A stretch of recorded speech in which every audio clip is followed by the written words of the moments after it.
So guys আসসালামু আলাইকুম। সবাই কেমন আছেন? আশা করি সবাই ভালো আছেন। আজকে আমার মেয়ের বান্ধবীরা আসবে। আজকে ওদের জন্য আমি রান্না করছি রুলস। তো আমি এখানে পাতিলেতে তেল দিছি। তেলটা একটু গরম হওয়ার জন্য একটু অপেক্ষা করছি। দেখেন আমার জানালার ওদিকে দৃশ্যটা অনেক সুন্দর লাগতেছে। সো এখন তেলটা গরম হয়ে গেছে। তো এখন আমি দিয়ে দেব পেঁয়াজ। তো আমার মেয়ের বান্ধবীরা বলতেছে যে আন্টি আপনি কি করতেছেন? যে মা আমি তোমাদের জন্য নুডলস রান্না করতেছি। তো আজকে বলতেছে আন্টি আজকে আপনি নুডলস রান্না আমরা দেখবো। হ্যাঁ দেখো সমস্যা নেই। সো এখন আমি এখানে তেলের মধ্যে পেঁয়াজ কুচিগুলো দিয়ে দিলাম। তো পেঁয়াজ কুচিগুলো একটু ভালো করে নাড়াচাড়া করছি, যে ভালো করে কষে ওগুলোকে একটু নরম করতে হবে। তো আমি এগুলা সো গাইস কষাতে দিয়ে আসসালামু আলাইকুম। একটু অপেক্ষা করছি। কি তোর কি আয় কিছু না তো বুঝি রীতি আমার আর সাথে ইন্দিদি আমার মেয়ের বান্ধবীরা বলতেছে পিএইচডি वाला होता है ওরা नो কি করছে আমি গিয়ে দেখলাম যে ওরা অনেক আনন্দ করতেছে, নাচানাচি করতেছে, আমার সাথে দুষ্টামি করতেছে সবাই। তো সবাই বলতেছে এই হুজুরটা বলতেছে যে আন্টি কি করে? আমি সবার নাম জিজ্ঞেস করলাম একটা একটা করে, সবাই একটা একজন একজন করে নামটা বলল। সো এরা এখানে গান চালু করে দিয়ে সবাই নাচ গান করতেছে। আমি আবার আসলাম রান্না করার জন্য। তো আমি এখানে হলুদ মশলাগুলো সব দিলাম নুডলসে। নুডলসের জন্য যেগুলো রেডি করে রাখলাম ওগুলো দিলাম। একটু অল্প করে একটু পানি দিলাম একটু কষানোর জন্য। তো এগুলো কষাতে কষাতে ভালো করে, সো আমি এখানে ভালো করে কষিয়ে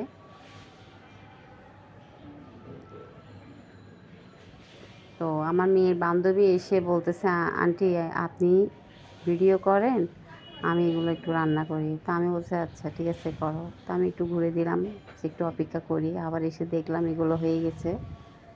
মশলাগুলা একটু নাড়াচাড়া করে কী করছি ওইখানে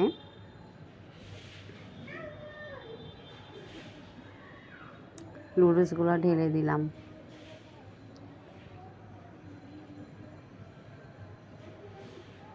তো নুডলসগুলো ঢেলে এগুলার মধ্যে ডিমগুলা ঢেলে দিলাম।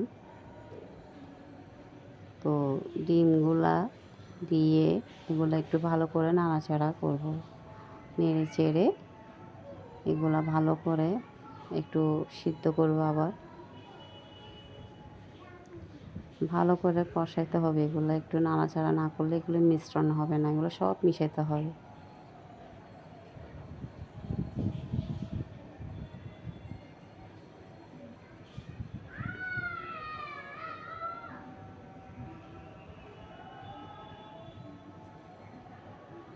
তো আমি এগুলো আবার নাড়াচাড়া করলাম।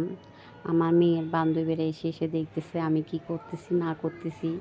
ওরা আমার এগুলো দেখে হাসতেছে, বলতেছে যে আন্টি আপনি আমাদের জন্য অনেক কষ্ট করতেছেন, আপনার কষ্টটা দেখে আমাদের কষ্ট লাগতেছে। তা আমি বলতেছি না আমার মেয়ের জন্য করতাম না, তোমরা তো আমার মেয়ে, এই জন্য সবার জন্য আমি এগুলো করতেছি। তোমরা মা ইয়া করো, আনন্দ ফুর্তি করো, আমি তোমার জন্য নাস্তাগুলো রেডি করি। সো আমি এটা আবার ঘুরে দিলাম, একটু অপেক্ষা করব। আমার নুডলসগুলো হয়ে গেছে, দেখেন কত সুন্দর লাগতেছে, ভালো লাগতেছে। এখন আমি এগুলা নামিয়ে ফেলবো। এখন আমি ফ্রেঞ্চ ফ্রাই রেডি করব।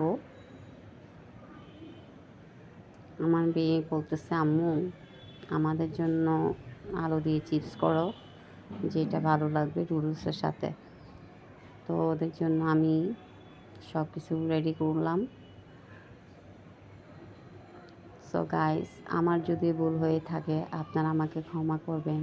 আমি ব্লগগুলা মাত্র শুরু করলাম। সো যদি আমার কোনো কিছু ভুল হয়ে থাকে আপনারা কমেন্ট করে জানাবেন যে আপু জিনিসগুলো একটু একটু ভুল হচ্ছে, আপনি এগুলো একটু ঠিক করেন। আমি এগুলো ঠিক করে নিব। সো আমার এই আলু চিপসগুলো হয়ে গেছে।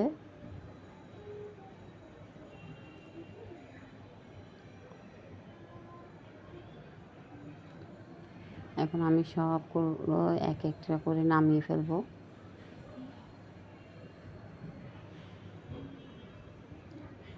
তো আমার এগুলো রেডি করতে বেশিক্ষণ সময় লাগে নাই, এগুলো হয়ে গেছে।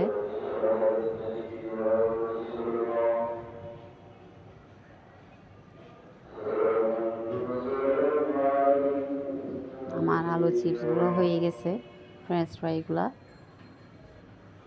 তো আমি সব টেবিলের উপর রাখলাম, সব রেডি করলাম। তো বিকালের আজানটাও দিচ্ছে, দেখেন গাইস কীরকম হয়েছে। আপনারা সবাই একটু সাবস্ক্রাইব করবেন, আমাকে কমেন্ট করে জানাবেন যে আমার এগুলো কেমন হয়েছে। যে আমার মেয়েদের বাচ্চাদের জন্য আমি নাস্তাগুলো রেডি করলাম। এগুলো হচ্ছে আমার মেয়ের বান্ধবীরা, ওরা অনেক আনন্দ করতেছে। আমার এগুলো দেখে অনেক ভালো লাগলো যে আমার মেয়ের বান্ধবীরা এসে আমাকে আবদার করে এটা সেটা। তো আমি সব কিছু করি ওদের জন্য, আমার নিজের মেয়ের মতো করি। সবাইকে নাস্তা রেডি করলাম, দিলাম। তো ওরা সবাই হাসাহাসি করতেছে আমার ব্লগগুলো দেখে। তো বলতেছে আন্টি আপনি কী করতেছেন? আমি বলতেছি যে মা আমি তোমাদেরকে দেখাচ্ছি আমাদের গাইজদেরকে। সো গাইজ এখন আজান দিচ্ছে, তো ওরা নাস্তা করতেছে। তো নাস্তা করে আমাকে বলতেছে আন্টি আপনার নুডলসগুলো অনেক মজা হয়েছে। তো আমার মেয়ে আসলো, আমার মেয়েও খাচ্ছে, অনেক আনন্দ করে, আমার ভালো লাগতেছে। টাটা, আল্লাহ হাফেজ।